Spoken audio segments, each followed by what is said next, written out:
শুরুতে জানিয়ে দেব, ইসরায়েলকে এবার চড়া মূল্য দিতে হবে, হুঁশিয়ারি আইআরজিসির। জানিয়ে দেব, ইরাকি যোদ্ধাদের ভয়ে এবার ইসরায়েলের ঘুম হারাম। এদিকে ইসরায়েলের হুমকি আমাদের কাছে কৌতুকের শামিল, বলছে হিজবুল্লাহর নেতা। জানিয়ে দেব, ইতালি ও ফ্রান্স সফরে যাচ্ছেন বাইডেন ও জেলেনস্কি। সর্বশেষ রয়েছে, ইরানে মোসাদের দুর্ধর্ষ মিশন টার্গেট হচ্ছেন যারা। ইসরায়েলকে এবার চড়া মূল্য দিতে হবে, সেজন্য প্রস্তুত থাকে হুঁশিয়ারি আইআরজিসির। সিরিয়ায় ইসরায়েলি বিমান হামলায় ইরানের আরেকজন সামরিক উপদেষ্টা শাহাদাতের ঘটনায় তেল আবিবের বিরুদ্ধে কঠোর হুঁশিয়ারি উচ্চারণ করেছে তেহরান। ইরানের ইসলামী বিপ্লবী গার্ড বাহিনী বা আইআরজিসির প্রধান কমান্ডার মেজর জেনারেল হোসেইন সালামি বলেছেন, ইসরায়েলকে ইরানি উপদেষ্টাকে হত্যা করার মূল্য দিতে হবে এবং সেজন্য তার জন্য প্রস্তুত থাকে। গত সোমবার সিরিয়ার উত্তর পশ্চিমাঞ্চলীয় আলেপ্পা শহরে ইহুদিবাদী ইসরায়েলি বাহিনীর এক বিমান হামলায় অন্তত ১৭ জন নিহত ও ১৫ জন আহত হয়েছেন। নিহতদের মধ্যে ইরানের সামরিক উপদেষ্টা সৈয়দ আবিয়েবার আরও রয়েছেন। জেনারেল সালামি আবিয়েবারের পরিবারবর্গকে সান্ত্বনা জানিয়ে বলেন, শিশু হত্যাকারী ইহুদিবাদী ক্রিমিনালের গোষ্ঠী জেনে রাখুক, আলেপ্পায় নিরপরাধ মানুষের রক্ত ঝরানোর জন্য তাকে মূল্য পরিশোধ করতে হবে, সেজন্য এর জন্য প্রস্তুত থাকে। 2011 সালে সিরিয়ায় বিদেশি মদদ দিয়ে সন্ত্রাসবাদ চাপিয়ে দেওয়া হলে দামেস্কের রাষ্ট্রীয় অনুরোধে সন্ত্রাসী দমনে সিরিয়ার সামরিক উপদেষ্টা পাঠানো শুরু করে ইরান। তখন থেকেই এই ইরানি সামরিক উপদেষ্টার লক্ষ্য করে বহু হামলা চালিয়েছে ইহুদিবাদী ইসরায়েল। গত বছরের অক্টোবরে গাজা যুদ্ধ শুরু হওয়ার পর সিরিয়ায় ইহুদিবাদী সরকারের হামলার মাত্রা বেড়ে যায়। এর মধ্যে গত মাসের গোড়ার দিকে সিরিয়ার রাজধানী দামেস্কে ইরানি কনসুলেটে হামলা চালিয়ে ওই ভবনটি ধ্বংস করার পাশাপাশি বেশ কয়েকজন সামরিক উপদেষ্টাকে হত্যা করে তেল আবিব।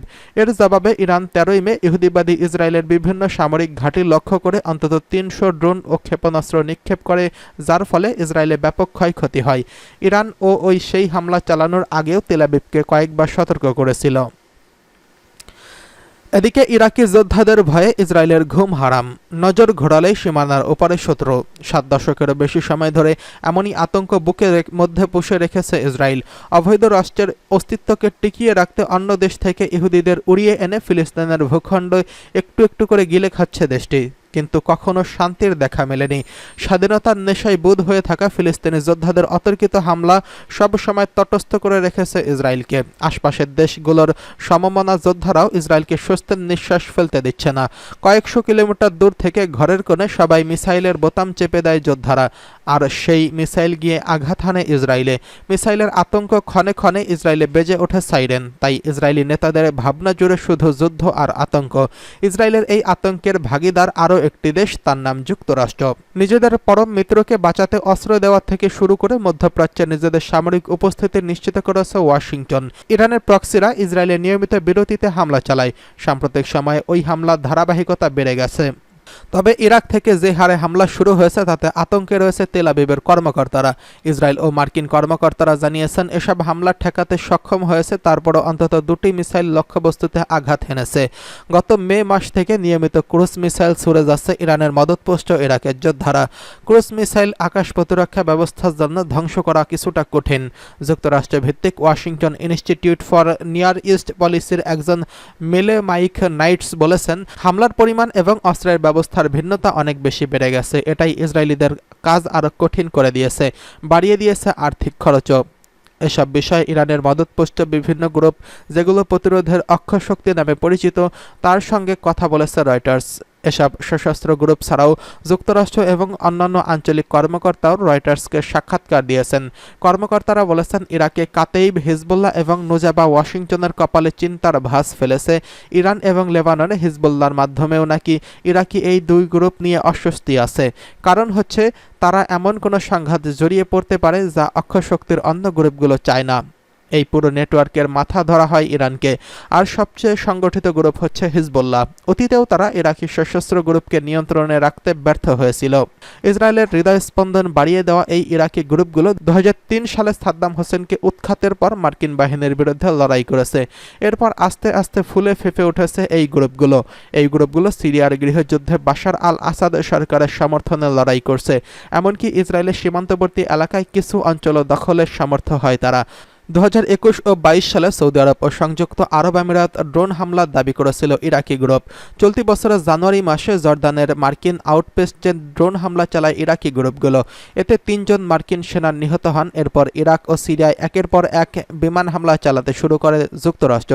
তখন তড়িঘড়ি ইরাক ছুটে যান ইরানের এলিট বাহিনী কুদস ফোর্সের কমান্ডার। এদিকে ইসরায়েলের হুমকি আমাদের কাছে কৌতুকের শামিল, বলছে হিজবুল্লাহ নেতা।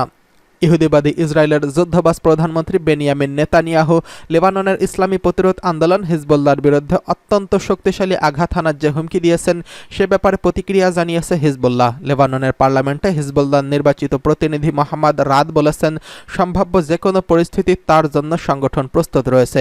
তিনি ইরানের আরবি নিউজ চ্যানেল আল আলমকে দেওয়া এক সাক্ষাৎকারে বলেন, গাজা যুদ্ধ পরাজিত ইসরায়েলি বাহিনীর মনোবল চাঙা করার জন্য এই ধরনের চোখ রাঙানি দেওয়া হচ্ছে। সাম্প্রতিক দিনগুলোতে ইসরায়েলের উত্তরাঞ্চলীয় কিরিয়াম শামোনা শহর লক্ষ্য করে হামলা মাত্রা ব্যাপকভাবে বাড়িয়ে দিয়েছে হিজবুল্লাহ। এতে ইহুদিবাদীদের জানমালের ব্যাপক ক্ষয়ক্ষতি হচ্ছে, যদিও এসব খবর ধামাচাপা দিয়ে রাখা হচ্ছে। ইসরায়েলি প্রধানমন্ত্রী মঙ্গলবার কিরিয়াত শামোনা সফরে গিয়ে হিজবুল্লাহর বিরুদ্ধে কঠোর হুমকি দেন। তিনি বলেন, যদি কেউ মনে করে আক্রান্ত হওয়ার পর ইসরায়েল হাত গুটিয়ে বসে থাকবে তাহলে সে ভুলের মধ্যে আছে।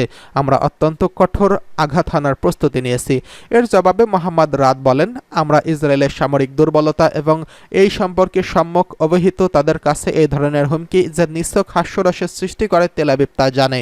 তারপর ইহুদিবাদী শত্রু লেবাননের বিরুদ্ধে মূর্খের মতো আচরণ করতে বসতে পারে, আর সে যদি তা করে তাহলে তা হবে তার জন্য আত্মহত্যা শামিল। লেবাননের এই সিনিয়র সংসদ সদস্য আরও বলেন, গত বছরের 7ই অক্টোবর প্রতিরোধ ফ্রন্টে আল আকসা তুফান অভিযানে নিজেদের নিরাপত্তা হারিয়েছে ইসরায়েল। ওই নিরাপত্তা আর কোনোদিন ফিরে পাবে না তেল আবিব। এদিকে ফ্রান্স ও ইতালি সফরে যাচ্ছেন বাইডেন জেলেনস্কি। মার্কিন প্রেসিডেন্ট জো বাইডেন ও ইউক্রেনের প্রেসিডেন্ট ভ্লাদিমির জেলেনস্কি চলতি সপ্তাহে ফ্রান্সের নরমন্ডিতে সাক্ষাৎ করবেন। এরপর ইতালিতে G7-এর বৈঠকে আবারও উভয়ের বৈঠক হবে। এই সময় তারা রাশিয়ার বিরুদ্ধে কিয়েভের যুদ্ধ নিয়ে আলোচনা করবেন। হোয়াইট হাউস মঙ্গলবার এই কথা জানিয়েছে। মার্কিন জাতীয় নিরাপত্তার উপদেষ্টা জ্যাক সুলিভান সাংবাদিকদের বলেছেন, চলতি সপ্তাহে নরমন্ডিতে দ্বিতীয় বিশ্বযুদ্ধের ডি-ডের 80তম বার্ষিকীতে বাইডেন জেলেনস্কির সাথে বসার সুযোগ পাচ্ছেন। তিনি বলেন, এই সময় তিনি ইউক্রেনের পরিস্থিতি এবং দেশটিকে আমরা কিভাবে আরও নিবিড় ও অব্যাহতভাবে সাহায্য করতে পারি তা নিয়ে কথা বলবেন।